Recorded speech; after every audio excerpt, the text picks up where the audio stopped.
out of body, maybe I'm like Aristotle, baby. I'm here for a reason. Nihilistic, fucking hate me. I don't really make sense. Make dollars, call me crazy, not smooth with the ladies. So I guess I must be wavy. More likes than you know people. It's not about me. I do it for. What's up, everybody? Welcome to the Alex Cuesta Show. How is everybody doing on this Wednesday, March 29th of 2023?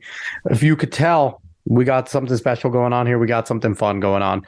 David isn't with us today. He has to do his 9 to 5, which is unfortunate. He has work tonight, but good enough to fill in for him is our good buddy. You've heard him before. You just heard him rapping. HACKnoCAP. What's going on, brother? What's going on, Alex? Thanks for having me on. Good. I tried to do something smooth with the music. It worked out terribly. I'll probably have to go and fix it in the post edit. So hopefully it's good enough that nobody realizes when they're listening to this. That's fine. We look at the game film. We correct it next time. Exactly. So before we get into our fun stuff, like, share, follow, subscribe, rate 5 stars, Spotify and iTunes, spread this word of mouth. Find us on the socials at the Alex Cuesta Show. Now, funnily enough, Hack, you weren't even supposed to be the guest today. You were actually supposed to be the fill-in co-host for David. Our guest was not able to jump on. No harm, no foul. We will have them on sometime in the future soon. So we're good there. I want to talk about our guest last week first before we jump in, though. We had Josiah Rises on. He was an OG member of Geeks and Gamers. He has his new company out. He's a CEO of Epicverse, co-founded with Epic Mike. And we're just pumped for everything he's doing. We had a great show last week. He's a very, religiously moral set guy, believes in the moral foundation of things and is trying to shake up woke Hollywood culture and infuse more, good culture and good movies, good music, good stuff like that. Not even music, good film. He stays in the film realm. So we're excited for Josiah. Please go back and listen to that. It was a great show. But yeah, this week, it's me and you, Hack. What's up, brother? I'm here for it. Wait, can I show you something? Yeah, of course. I don't know if you could see. I'm going to stand on the chair here. Check out the shorts. Oh, who's on that? Is that Deku? No. I can't see. Get closer. I can't see. Who is that? Asta. It's Asta. That's incredible. Those are great shorts. So yeah, if you can't tell, we're weebs. But those are really cool. I'm excited. That's the energy I'm bringing. Yeah, that's the energy. He has a Nick shirt on, which I could forgive him for, but the Astas make up for it. So the Asta shorts make up for it. For those that don't know, shame on you, number one. Number two, Asta is the main protagonist of Black Clover, one of the best manga and anime going on right now. So go. Shout out for Black Clover there. So I want to jump into the show today. Want to talk about, we're going to start off with something serious, Hack. Over in Nashville, Tennessee, 2 days ago now, there was a mass murder in a Presbyterian Christian private school. 3 adults, 3 9-year-old kids were gunned down. Now, the individual that gunned them down is a big hot topic, Hack, because there's, the individual, someone that would be considered a quote unquote protected class right now. They are, as I'm going to describe them, a woman suffering from gender dysphoria. Went and gunned down people. There was apparently a manifesto. I haven't seen anything from the manifesto yet, but I kind of just want to talk about, Hack, that it's a problem right now with the journalism and how it's going, right? Because if you look at a lot of the headlines from USA Today, New York Times, Reuters, they don't mention the fact that this individual was, a trans male, a female, biological female that did this. And if they do, they try to hide it. And I just think we're in a sad state of affairs where identity only matters sometimes, right? When these types of things are going on. But first and foremost, our hearts go out with the families of those killed. It was a terrible act. I'm not going to get into the gun debate here because there is no debate to be had there, to be quite honest. But Hack, just how do you feel about everything going down, the way it's been covered and everything like that?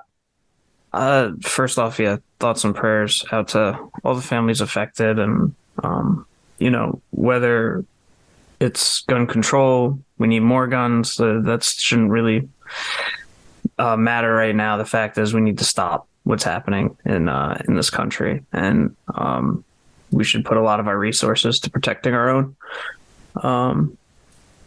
As far as the media goes, the media is the media, and they're quickly running out of business. If you want to know what's going on nowadays, it's you see it on Twitter.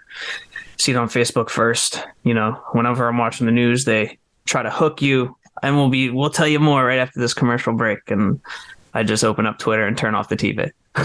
Yeah, you're not wrong at all there. And big praise to the 2 police officers that Absolutely took down this individual. The video is all over Twitter. You can go find it. It is a little graphic towards the end, so viewer discretion advised, obviously. But unlike Uvalde, where the police stayed put and allowed kids to be massacred, you saw it was under 4 minutes that this individual entered into that school. Under 4 minutes, these police officers entered the school.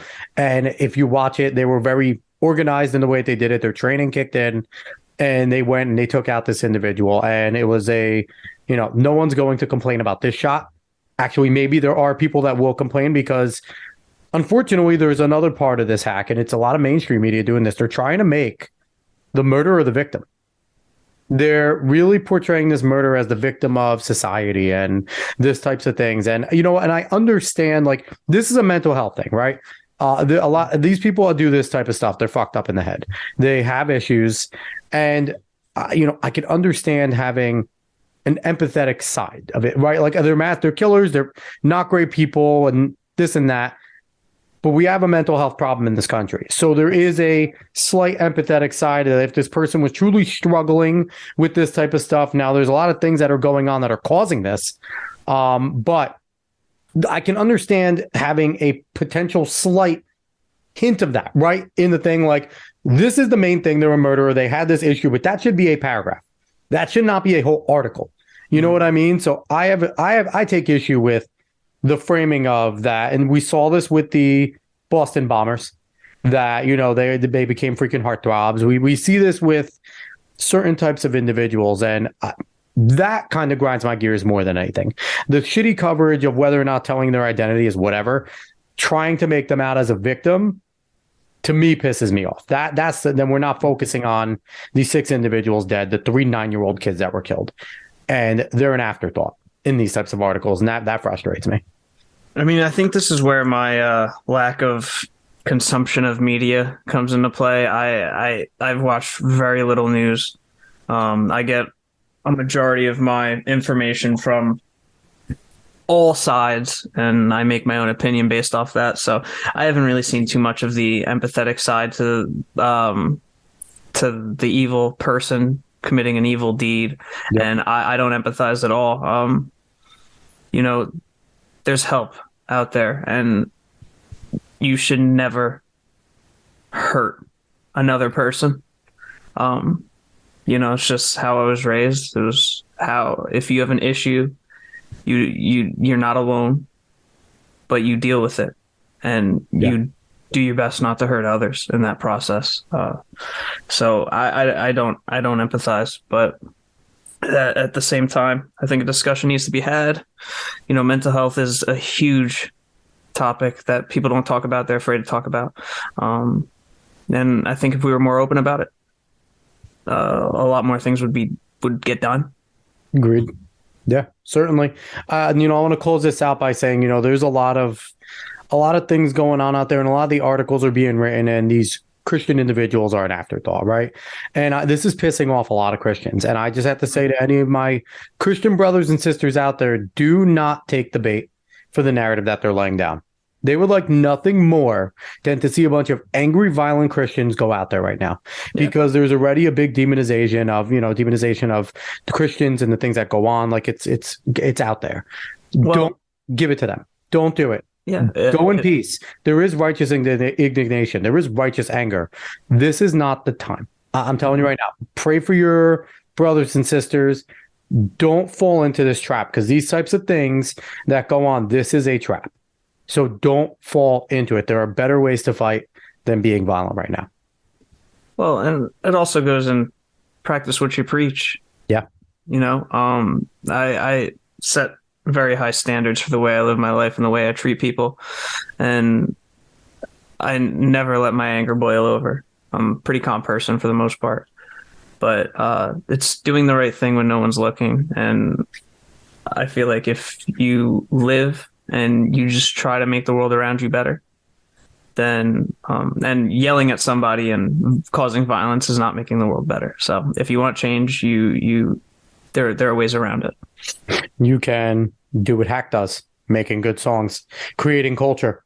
You can do cultural things are big. Cultural things do change, and your music is, it's different, right? You have a lot of different, because your upbeat songs will sometimes have depressing tones, and then sometimes your down songs will have positive messages in it.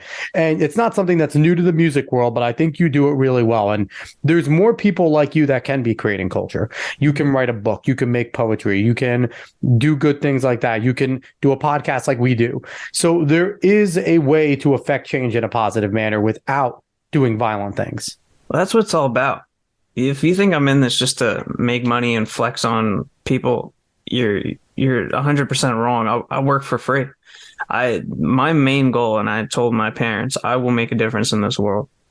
So whether it's just the community I'm around, or if I could expand and change people's lives, like just make a positive impact and leave this world when it's time for me to check out, no matter what time, that I left it better than when I found it. And I think you'll do just that. I really do. I so. Not just because you're my little brother, but because, I like your music. I show it to everybody. Thank you. And I've gotten a lot of positive reactions. So I think you're going to do well. But something that may directly affect you in the near future is, right now, ridiculously, the Restrict Act is what it's being called, or the Ban TikTok Act, which is not at all what it is, already passed through the House.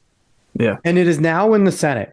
And it is at a dangerous level of being passed. Now, I have to say, Rand Paul is a freaking hero. During the roll call today about the Restrict Act, as Josh Hawley's up there trying to do, and this isn't a shot at Josh, Rand Paul is the only one that stand up and said, no, I'm going to stand up for the First Amendment here. We're not doing this. Mm-hmm. This is overreach. So good on Rand Paul, standing by his values. One of the rare individuals there that for the most part, we see has not succumbed to lobbying culture that is a part of Washington. But for those that don't know, for those that haven't read, and please, it is a longer piece of legislation to read because it's boring as shit. But I think it's only like 40, 50 pages. And 12 of them is definitions. Go search Restrict Act 2023 PDF on Google, Brave, whatever you have, DuckDuckGo. You can read from Congress.gov the actual document. Don't take it from Hack and I. Don't take it from Twitter snippets. Go read the bills. I haven't said this enough. Used to do my daily show Hack, where I read a few of the bills on the podcast and broke them down, because a lot of these bills aren't the 2,000-page omnibus bills that we hear about and things like that. A lot of them are 30, 40, 50, 100 pages, like legalese, a lot of that stuff. But take the time to read it, because then you could see what's actually in it. I haven't read the full thing, but I have read about half of it. Mm-hmm. It's terrifying, Hack.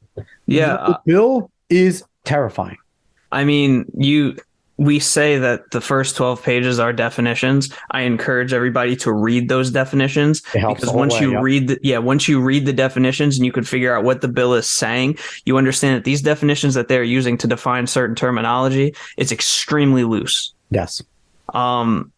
And it's funny because the way the government is going about it is like, how do you beat China? How do you beat Venezuela? How do you just become them, This isn't what our country was built on. And I'm not just saying this from a TikTok standpoint. I'm talking Ring doorbell cameras. I'm talking, we're using Zoom right now. This is stuff that just violates Americans' privacy. This isn't what we were built on. We were built on fighting that and finding different ways around it to fight it. And that's what I think we should do. We should not pass this at all.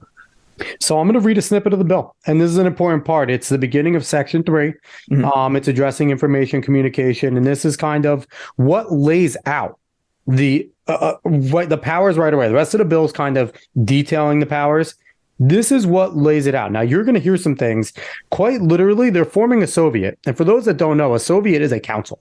The Soviet Union was a union of councils, but they're forming a Soviet, a council, to be able to decide what is allowed on the internet and what isn't. This is exactly what it is. So let me do a quick reading.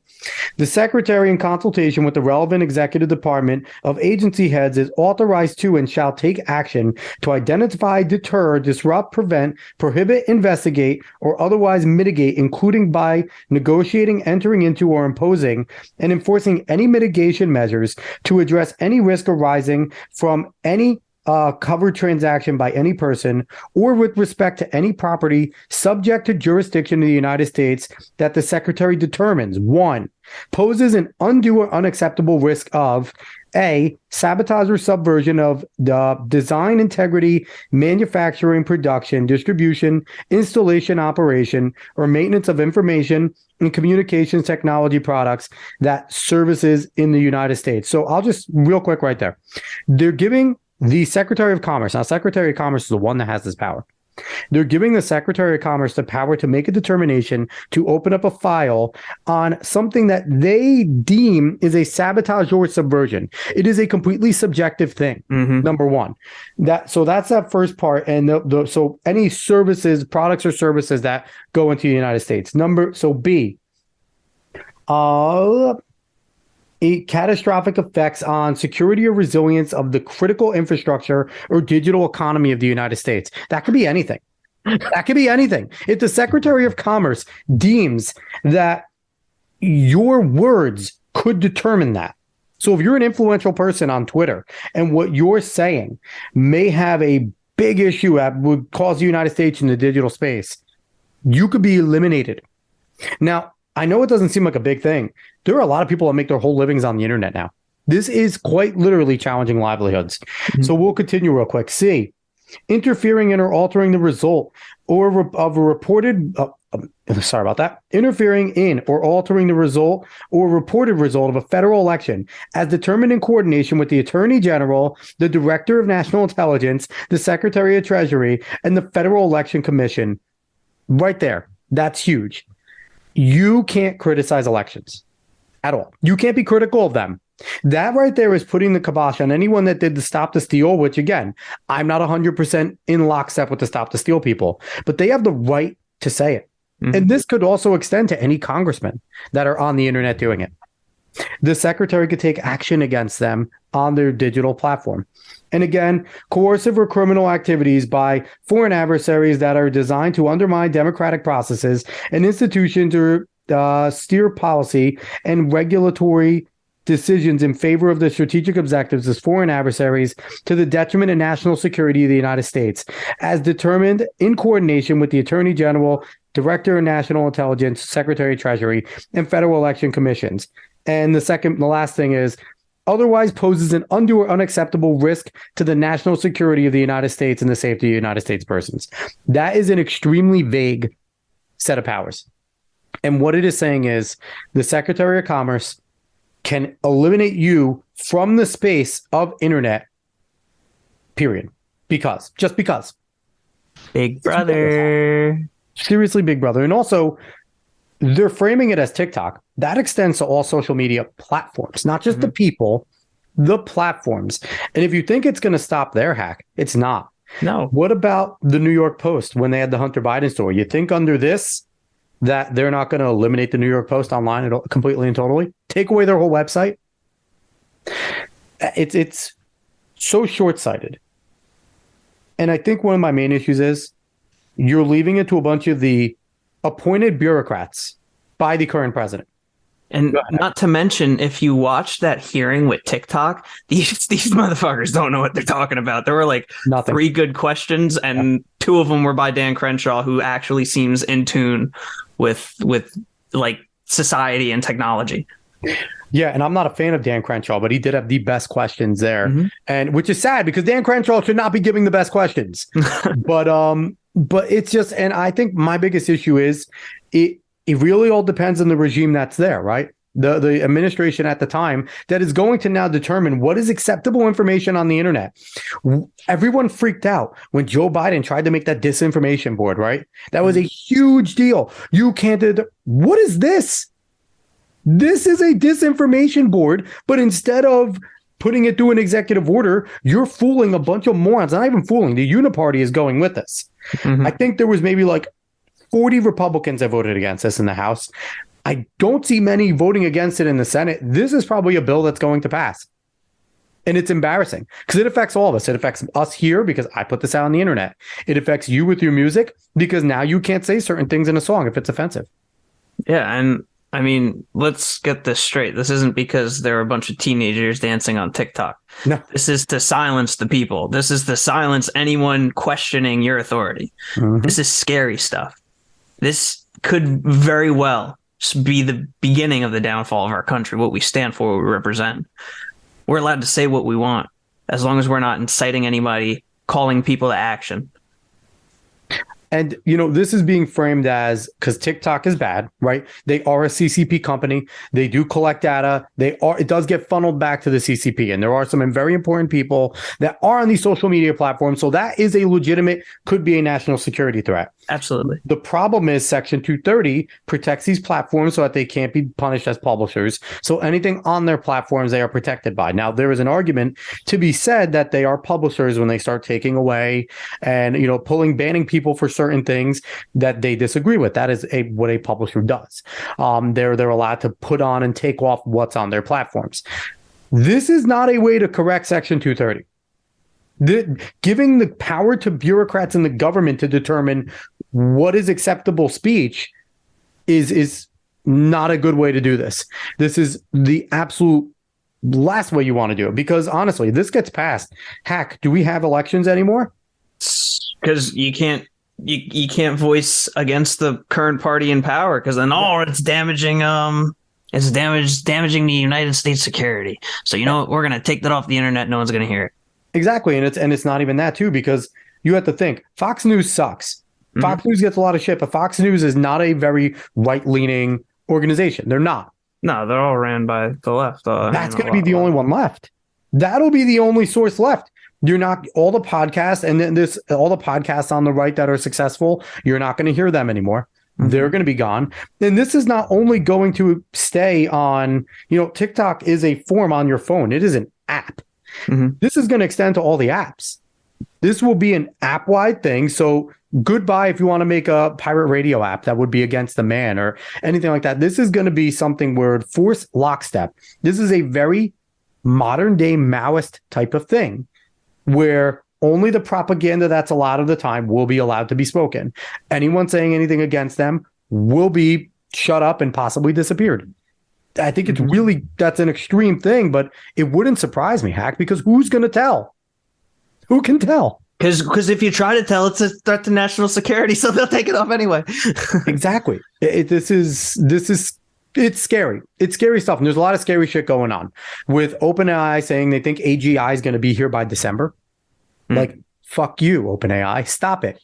Stop it. AGI is the worst thing possible. So you have AGI, you have Elon Musk, who doing a decent job on Twitter, but everybody forgets this little thing about Elon Musk. Elon Musk wants to go to Mars. Elon Musk is a climate catastrophist. Elon Musk is doing everything he can now to make money to go to Mars. Mm-hmm. I don't trust Neuralink in general. I sure as fuck don't trust Elon Musk's Neuralink, because you know what it's going to do, Hack? What's going to happen is all the happy-go-luckies are going to get Neuralink, right? Mm-hmm. And it's going to be easy. And then one day Elon Musk is going to go, all I need is 1 million people to come and help me fix my giant mega rocket. Beep, Neuralink, we are Elon Musk, we're going to fix. And they will just see like the scene like from what was that movie, Hocus Pocus, where all the parents are like walking to the concert, like after the concert. It's going to be like that, except it's going to be Elon Musk taking all the people with the Neuralink to go and like finish out building his Mars rocket. It'll be like the SpongeBob movie when Plankton puts the chum buckets over everyone's head and they all fucking work with them. That's exactly what it's going to be. So, but and I'm going to be the Goofy Goober. I'm going to be the Goofy Goober. I mean, I'm probably going to be Barnacle Boy, but but it's like that's the thing. It's like people tend to think that when we talk about these types of things, it's an overreaction, right? Mm-hmm. Having foresight is not an overreaction. You want to prepare for shit like this. If you don't draw the line, where's the line? And that's the thing. Is there a line right now? I encourage anybody listening. Nobody does this. Please write a letter and call your senator. If one person doing it, nobody reads. They care if they get 100 letters, 100 calls on the same exact subject. they actually will start to care, because now that is a bubbling, ballooning issue that can snowball and affect their chance of reelection. They don't actually give a fuck about what you have to say.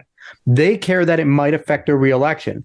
So if 100 or 200 people give a call, write a letter about the same exact thing, you bet that we might actually be able to stop this. But people have to be willing to get civically involved. Go to the office. Every senator has an office, in your capital and in certain other areas of the state. Find an office. If you have the free time, go to the office. Go to the office, tell them you're a constituent of theirs and you would like them to vote no against the Restrict Act. And here is why. And I think this is going to really unite the parties. Because both sides, as much as each side tries to demonize the other, they both argue on behalf of America. We all want what's best for the country. We all think there's different ways to go there. But the only way we could learn and make fair legislation is if we hear both sides. We hear the concerns of one side. What's the issue here? Oh, okay, if we do this all the way to the right, then okay, people are going to be affected here. But if we do it all the way to the left, the way they want to do it, it's going to affect people in this way. So you need that dialogue. You need that devil's advocate, if you will, to make fair legislation and progress this country. So right now, though, is that going to happen? The left is in power.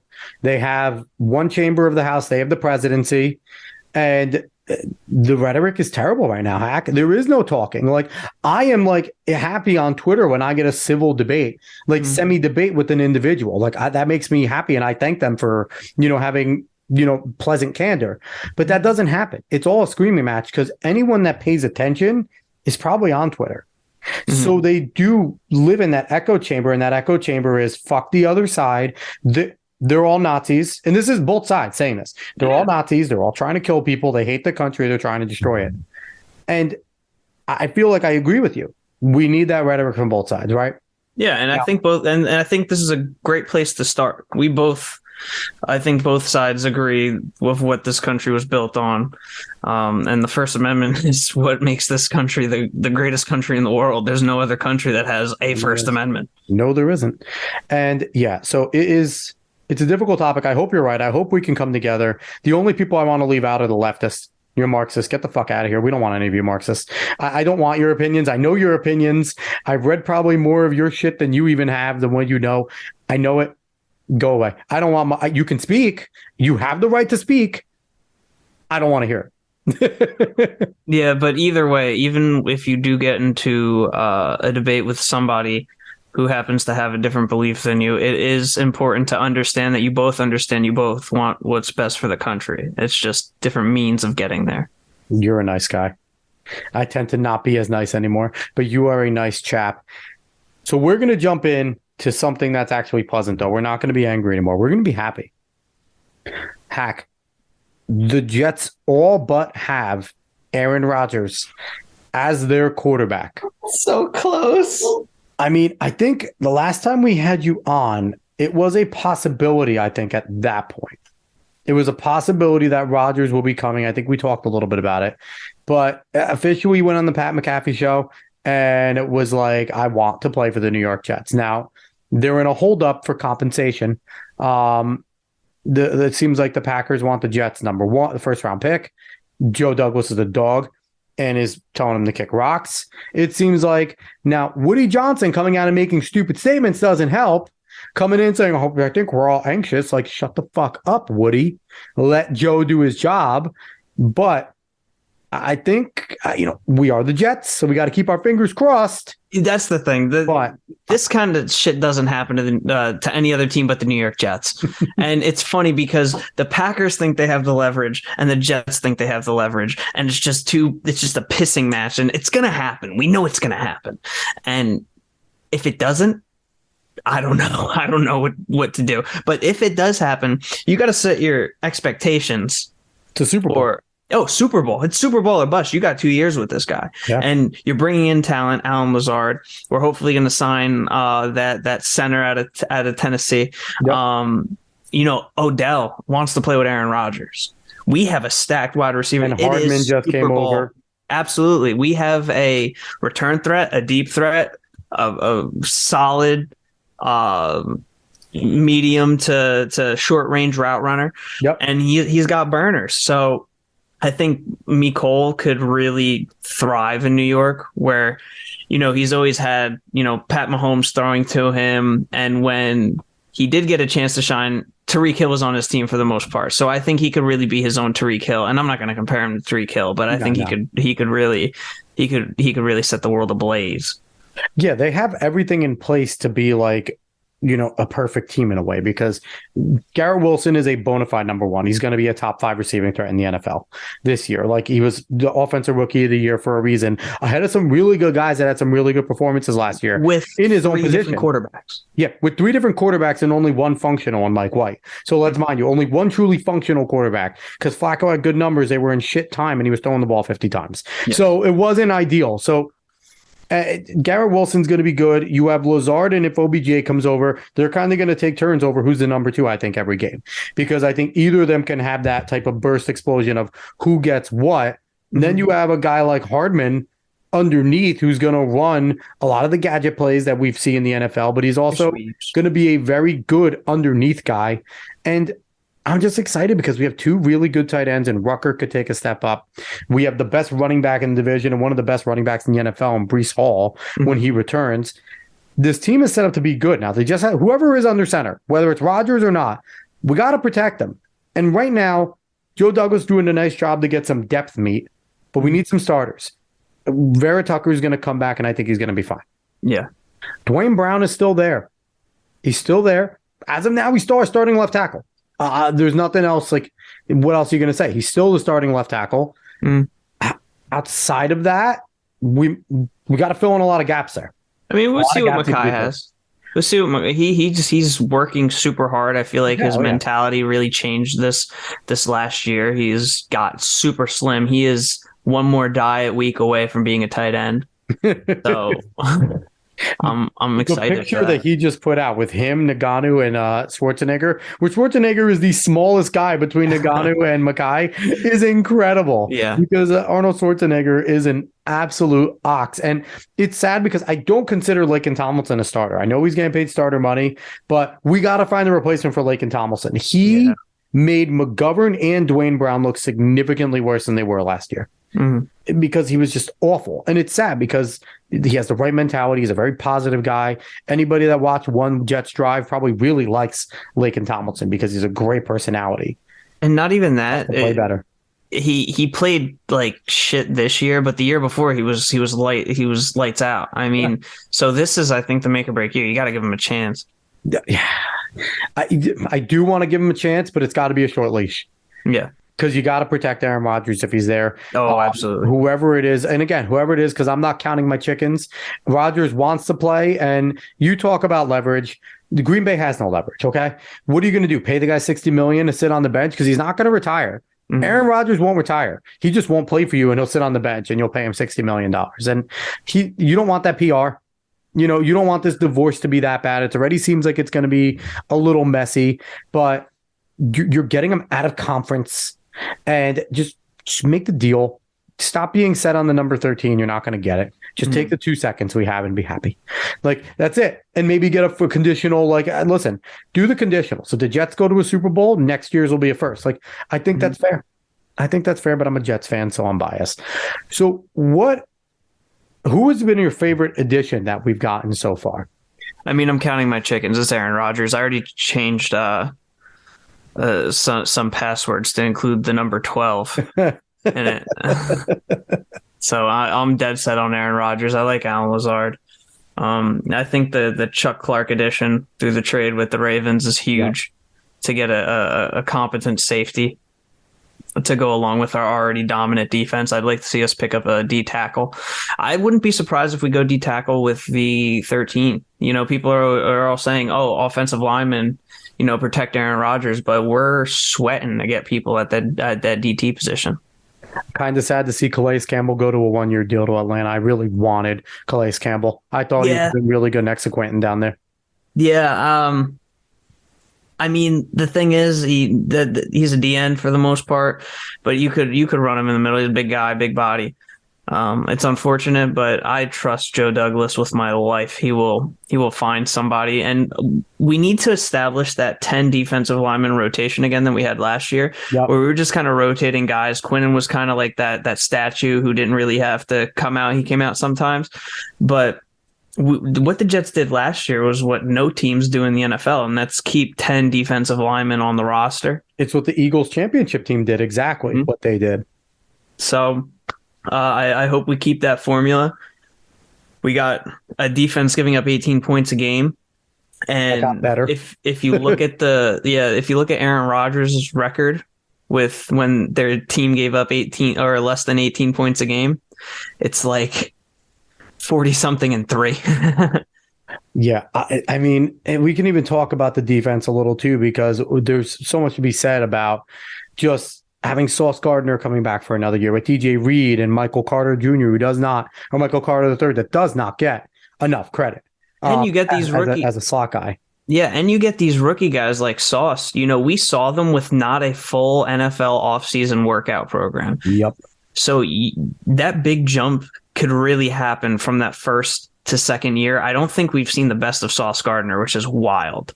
No, and I'm excited to see Clemens, who's my current favorite Jet, Michael Clemens, just because the guy looks like he's going to eat you, and then when he opens up his mouth, it confirms he might eat you. Like, he just looks like, honestly, if they ever make another Hitman movie, like, he should play the Hitman, because he just looks perfect. Like, he will kill everything. Absolutely. And just like his sense of humor, like when he smiles, you know there's malicious intent behind that smile. It's amazing. He's my favorite person on the team, but I think he could possibly be a slight answer because he can kick in and play D tackle. So they have a lot going on there. Johnson, I think, is going to come back better. He looked to be coming around. Salah all but confirmed that they're going to figure out something with Carl Lawson. Mm-hmm. So it looks like we'll have Lawson back. Huff was already brought back. I was about to say Bryce Huff is a dog. Bryce Huff is a dog. And Lawson's going to come in with the chip on his shoulder, because although statistically he had a decent year, on the field, he did not step up.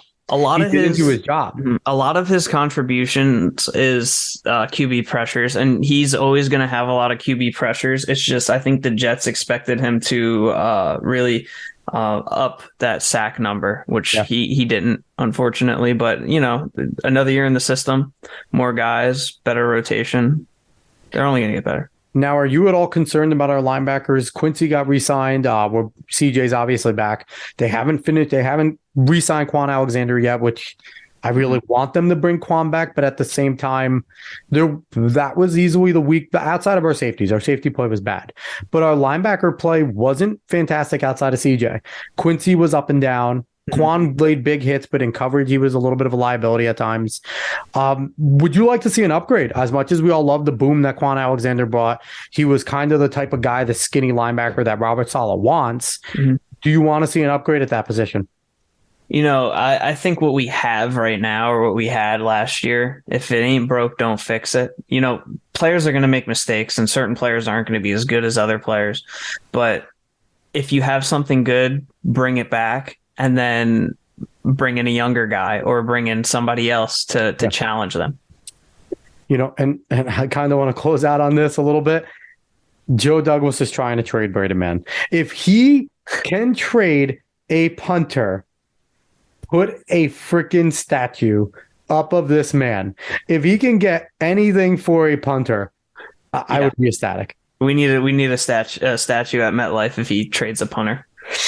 It would be incredible, but man, I'm excited for the Jets this year. And again, every time I'm excited for the Jets, it concerns me.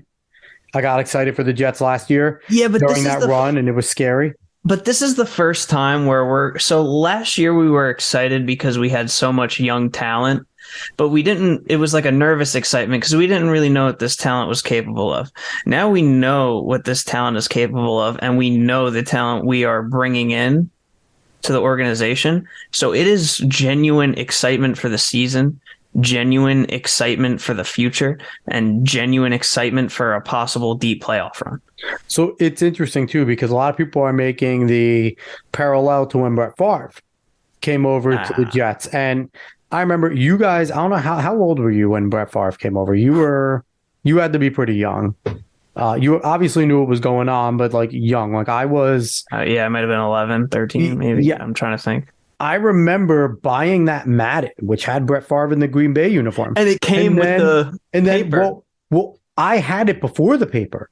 I had to go to Walmart to get the sleeve because I had pre-ordered the game. Oh, okay. I went to Walmart and they gave me a sleeve to put over in the Jets uniform. So I remember that madness. And it's like there are some parallels. Don't get me wrong.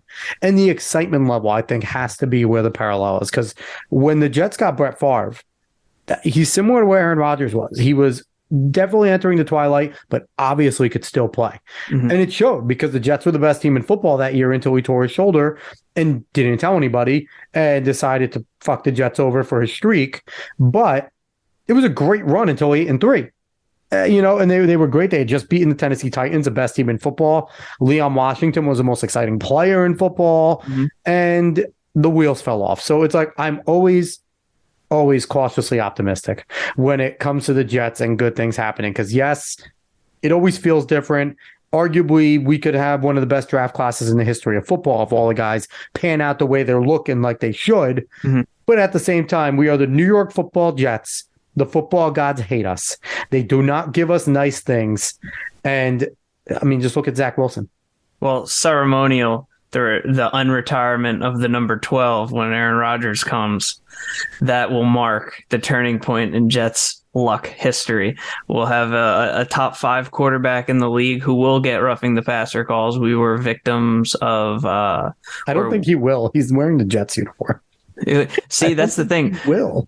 There has to be a bias against the Jets, but you can't turn a blind eye to Aaron Rodgers.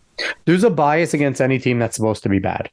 Yeah, but the thing is, no, but we were the only team last year that did not, that was not on the positive side of a roughing the passer call. And Garrett Wilson got killed a few times out of bounds and didn't get any calls. Like there was certainly a bias. Like you could see it. And there's a few teams that get it all the time. The Lions, the Browns, we do.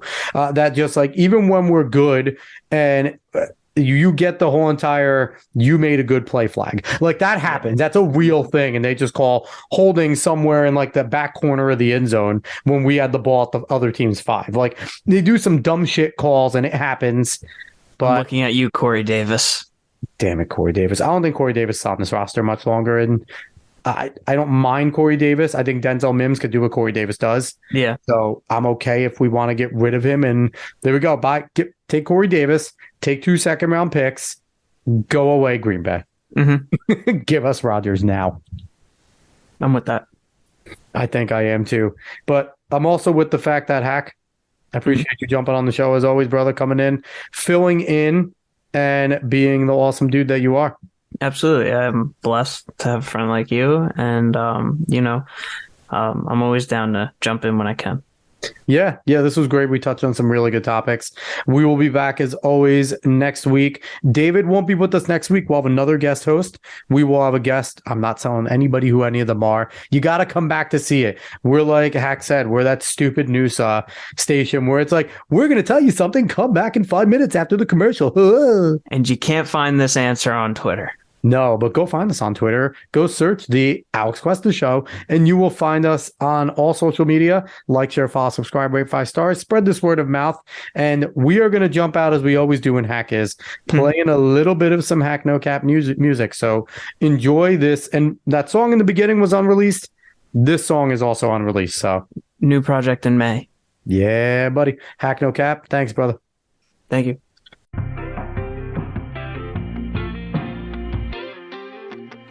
They want me number 2, I'm the backup plan. Declaring for the draft, show you how great I am. Brady in this bitch, he look like Bledsoe, know how to land. Always tried replacing me, rotation, guess she not a fan. But I'm not bugging or tripping, in fact I'm feeling up.